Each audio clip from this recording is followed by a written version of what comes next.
Navbatdagi savol.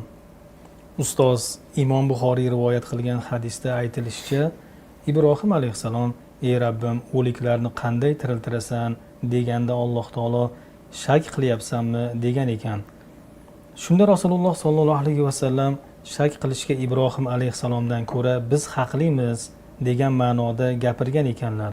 Rasululloh nega bunday deganlar? Shuni sharhlab bersangiz. Bismillah, alhamdulillah, vassalatu vassalamu ala rasulillah va ba'd.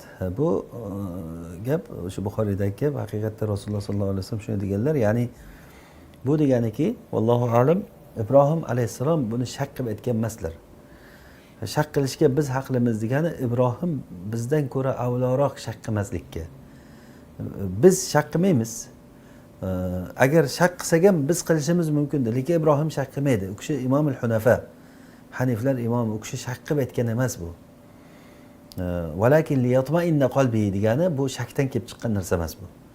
Yana ham ziyoda bo'lishni so'rash bu. Va qur robbi zidni ilma. Ilmimda yana ham ziyoda bo'lishini so'rash. Ya'ni ilmda ziyodaligini so'rash. Sen olim emas ekansan, hali bilmagan ekansan, johil ekansan degani emas-ku bu. Yana ham ziyodalik so'rash. Ibrohim alayhissalom yana ham xotirjamlik, ziyodalikda ilmga bo'lgan harisligi, yana ham qalb xotirjamlikka bo'lgan harisligidan bu. Ya'ni bu deganiki Ibrohim alayhissalom shak qiladigan odam emas. Agar biz shak qilsak qilamiz, lekin Ibrohim shak qilmaydi. U kishi Imomul Hunafa, Haniflar imomi, tavhidda imomi u kishi. Alloh taolo u kishini zarbul masal qildi bizga tavhidda. Shuning uchun ham Ibrohim alayhissalomni o'liklarni qanday tiriltirasan degandan shakdan kelib chiqqan narsa emas bu. Yoki xuddi shunga o'xshaydi, haligi yulduzlarni ko'rganda hada robbi degani, oyni ko'rganda hada robbi, bu meni Robbim. Botib ketgandan keyin botib ketdi-ku deganlari bu shakdan yoki shirkdan kelib chiqqan. Ibrohim alayhissalom oldin mushrik bo'lib yurgan, yulduzlarni o'zimga iloh deb bilgan, oyni o'ziga Robb deb bilgan kishi emas.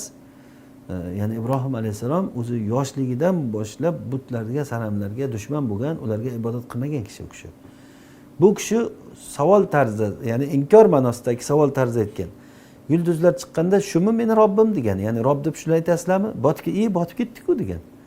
Bu odamlarning miyasiga tanbeh bo'lish uchun aytilgan gap bu.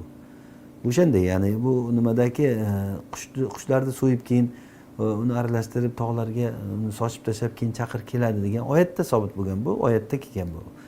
O'sha oyatdagi gapni keyin Rasululloh sollallohu alayhi vasallam Buxoriyning hadisida aytganlarki, agar shak bo'layotgan bo'lsa biz avvalroqmiz degani, biz shak qilsak qilamiz, lekin Ibrohim shak qilayotgan emas.